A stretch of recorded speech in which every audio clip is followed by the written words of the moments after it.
রাখতে হবে, গর্দান এবং তলোয়ার দুইটা এক জায়গায় থাকতে পারে না। এই বাংলাদেশে খুনি আওয়ামী লীগ এবং আমরা বিপ্লবী কখনো এক জায়গায় থাকতে পারবো না। আপনাদেরকে সিদ্ধান্ত নিতে হবে, 24 পরবর্তী বাংলাদেশে হয় খুনি আওয়ামী লীগ থাকবে, না হয় এই বিপ্লবীরা থাকবে।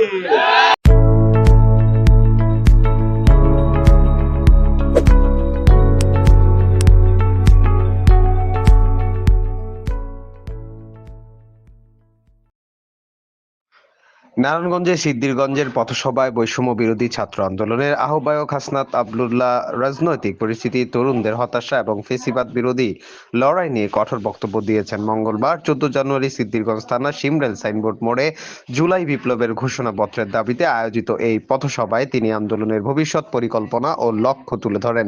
হাসনাত আব্দুল্লাহ সরাসরি আওয়ামী লীগের সমালোচনা করে বলেন, আওয়ামী লীগের আগে বিচার হতে হবে। যারা এতদিন ফেসিবাদকে পৃষ্ঠপোষকতা দিয়েছেন তাদের বিরুদ্ধে আমাদের অবস্থান অব্যাহত থাকবে। যারা আবারও ফেসিবাদের পক্ষে কথা বলবে তাদের কলম ভেঙে দেবে। তিনি বিভিন্ন পেশাজীবী, মিডিয়া এবং বিশ্ববিদ্যালয়ের শিক্ষক এবং বুদ্ধিজীবীদের সমালোচনা করে তাদেরকে দায়ী করেন। ফেসিবাদী শক্তিকে মদদ দেওয়ার জন্য তরুণদের অবমূল্যায়ন নিয়ে হতাশা প্রকাশ করেছেন তিনি।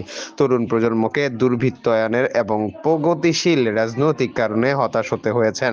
এই বঞ্চনা থেকেই দ্রোহীদের আগুনে আমরা ফেসিবাদ মুক্ত বাংলাদেশ গড়ে তুলছি। আমাদের ভবিষ্যৎ হবে তরুণদের উদ্ভাবনী শক্তি এবং অভিজ্ঞ রাজনীতিবিদদের সমন্বয়ে। হাসনাত আব্দুল্লাহ জানান, অন্তর্বর্তীকালীন সরকার রাজনৈতিক ঐক্যমতের ভিত্তিতে ঘোষণাপত্র তৈরির প্রতিশ্রুতি দিয়েছিলেন, কিন্তু এখন পর্যন্ত কোনো দৃশ্যমান পদক্ষেপ নেওয়া হয়নি। তিনি বলেন, আমাদের আলটিমেটাম ছিল 15 জানুয়ারি পর্যন্ত। আজকের গণসংযোগের পর আমরা আর কাল পর্যন্ত সময় দিয়েছি। যদি এই পদক্ষেপ না দেখা যায় আমরা আবারও রাস্তায় নামবো। সরকারের উপদেষ্টার উদ্দেশ্যে তিনি বলেন, আপনারা যদি প্রোক্লেমেশন দিতে বাধাগ্রস্ত হন তবে সেই বাধার উৎস জনগণের সামনে প্রকাশ করুন। আমরা যেভাবে হাসিনার পতন ঘটিয়েছি প্রয়োজনে একইভাবে প্রোক্লেমেশন আদায় করব।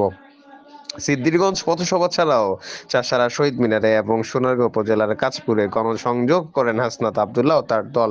সভায় উপস্থিত ছিলেন জাতীয় নাগরিক কমিটির মুখপাত্র সামন্তা শারমিন, যুগ্ম সচিব আব্দুল্লাহ আল আমিন, যুগ্ম আহ্বায়ক আলী আহসান জুনায়েদ সহ অনেকে। ডেইলি নতুন বাংলার খবর, ঢাকা। আমরা যেখানে সংস্কারের কথা ছিল, আমরা ব্যক্তি স্বার্থকে বিসর্জন দিয়ে যেখানে হওয়ার কথা ছিল সংস্কার, সেখানে আমরা দখলের মধ্যে আমরা মেতে উঠেছি, চাঁদাবাজিতে আমরা মেতে উঠেছি। অত্যন্ত দুঃখজনক, 2000-এর বেশি আমাদের ভাই শহীদ হয়েছে, আমাদের হাজার হাজার ভাই আমাদের আহত হয়েছে।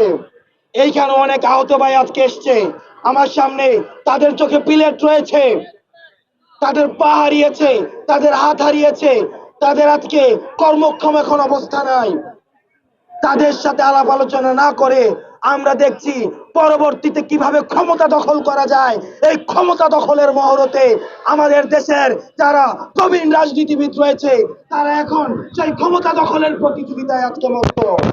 খুনি আওয়ামী লীগের, যেই আওয়ামী লীগের হাতে 2000-এর বেশি মানুষ হত্যার, শহীদ করার রক্ত লেগে আছে, সেই আওয়ামী লীগের সাথে কোনো ধরনের রিকনসিলিয়েশন নয়।